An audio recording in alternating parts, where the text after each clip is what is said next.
Sa lahat ng ginhawang hatid ng modernong pamumuhay dahil sa pagkakaroon ng akses sa kuryente, ano ang mangyayari sa mundo kapag nawala ito? Taong 2019 nang naganap ang isang malawakang blackout sa bansang Venezuela. Dahil dito'y nagkalat ang mga armadong pangkat, ang mga pamilihan ay naubusan ng supply ng makakain, at ang mga ospital ay naging limitado dahil sa kawalan ng kuryente. Kung ito ay mangyayari sa buong mundo, tiyak na anarkiya at pagbagsak ng pandaigdigang infrastruktura ang magaganap. Pangunahin nitong aantalain ang lahat ng uri ng modernong komunikasyon kaya't mahihirapan ang bawat isang alamin kung nasa mabuti bang lagay ang kanilang mga kaibigan at mga mahal sa buhay. Karamihan man sa mga telepono'y may sapat na baterya, wala rin itong magiging pakinabang dahil sa kawalan ng mga aktibong network. Malaki rin ang panganib na idudulot nito para sa mga taong nasa sasakyang panghimpapawid, pati sa mga astronaut na nasa kalawakan. Dahil ang mga eroplano, mga space shuttle, at karamihan sa mga satellite ay kinakailangang pangasiwaan ng mga taong nasa planeta para sa maayos na pagtatakda ng mga kurso nito, ang kawalan ng pamamahala dito'y mauuwi sa napakaraming aksidente. May kukumpara rin sa matinding sakuna ang magiging epekto ng pagkawala ng kuryente sa mga ospital. Ang pinakamagandang mga uri ng backup generator ay tumatagal lang ng 24 oras kaya ang mga ICU sa buong mundo'y haharap sa hindi mabibilang na mga pagkasawi.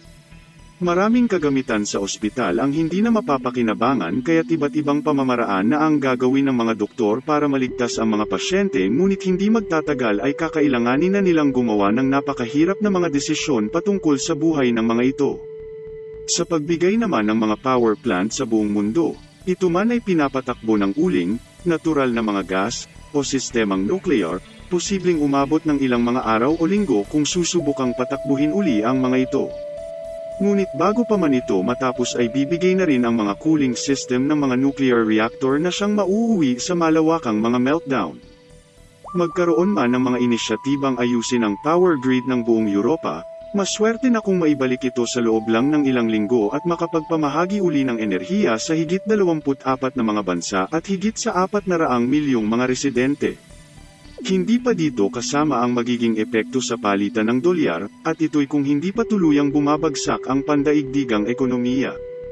Nang dating mawala ng kuryente ang 2 milyong residente ng California sa loob lang ng isang araw, naitalang higit $1 bilyong ang nawala sa ekonomiya ng Estados Unidos.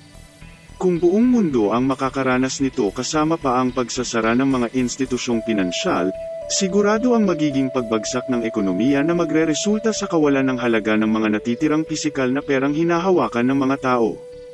Susundan ito ng mabilis na pagkaubos sa supply ng pagkain dahil sa pagkawala ng halaga ng pera, mauuwi sa puwersahang pangunguhan ng mga pangangailangan ang mga tao para mabuhay at maligtas ang kani-kanilang mga pamilya. Sa kaguluhang nangyayari sa syudad, may opsyon na pumunta sa kanayunan pero ito'y posible lang kung may magagamit na sasakyang maraming gasolina. Dahil hindi na rin gumagana ang mga gas pump sa mga istasyon, mawawala na rin ng pakinabang ang mga gasolinahan.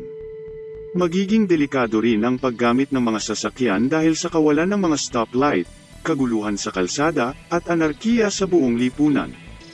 Libu-libong mga tao rin ang hindi makakaalis sa mga underground subway systems at may matitira na lang na 24 oras ang mga paliparan sa buong mundo para mapanatiling ligtas ang paglapag ng mga eroplano bago tuluyang maubos ang supply ng kuryente mula sa kanilang mga backup generator. Labis nitong pababagsakin ang industriya ng transportasyon sa buong mundo kaya't hindi na rin mahahatid ang mga tulong o esensyal na pangangailangan ng mga tao. Bukod pa dito'y mas malaki ang magiging problema sa biglaang pagkawala ng mga emergency services. Dahil wala ng kakayahan para makatawag at makatanggap nito dahil sa nawalang mga network, wala na ring re-responde sa nangyayaring mga aksidente. Ang mga nakatira naman sa malalamig na lugar ay magsisimula ng umasa sa pagsusunog ng mga kahoy para may mapagkunan ng init dahil ang mga heater na ginagamitan ng kuryente ay wala na ring pakinabang. Malaki rin ang magiging epekto nito sa supply ng malinis na tubig dahil hindi na rin gagana ang mga water pump ng malalaking pasilidad. Maraming lugar ang makakaranas ng kakulangan sa maiinom na tubig kaya't magsisimula na ring pag-isipan ng mabuti ang pagrarasyon at paggamit nito. At dahil ang mga sewage system ay umaasa rin sa kuryente para mapadaloy ng maayos ang dumi ng mga tao, Sa pagkawala ng prosesong ito ay aagos uli pabalik sa mga tubo ng bahay ang mga dumi na magdudulot ng hindi mapipigilang overflow ng mga ito. Hindi na rin gumagana ang mga ref kaya't isa-isa na ring mabubulok ang mga natitira pang pagkain ng mga tao at dahil wala nang mangungulekta pa ng mga basurang ito, unti-unti na itong maiipon sa kalsada. Sa dami ng mga serbisyong nakadepende sa supply ng kuryente, ang pagkawala nito'y magreresulta sa isang lipunang napapalibutan ng kalat, kagutuman, at desperasyon. Kung ito may tila imposible para sa karamihan, merong datos ang World Bank na sinasabing higit sa 1 bilyong mga tao sa mundo ang namumuhay na walang supply ng kuryente. Hindi pa dito kasama ang ilandaang milyong mga taong nasa mga lugar na hindi maaasahan ang supply at mahal ang pagkabit ng kuryente na siyang dahilan kung bakit hanggang ngayon hindi pa rin umuunlad ang mahihirap na mga bansang ito. Gumagawa man ng paraan ang mga dalubhasa upang labanan ito gaya ng pagsubok sa artificial intelligence na mapredikta ang mga malawakang blackout, at pag-aaral kung paano pa mas mapapakinabangan ang paglikha ng maasahang renewable energy sources para mapamahagi sa mas nakakarami. Marami pa rin kailangang gawin para tuluyang masolusyonan ang kasalukuyang problema sa supply ng enerhiya sa iba't ibang parte ng mundo.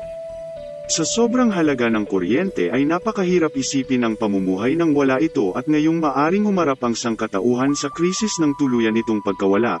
Dapat simulan na ang pagtitipid at pagpapahalaga dito kahit gaano pa kaliit ang maging parte nito.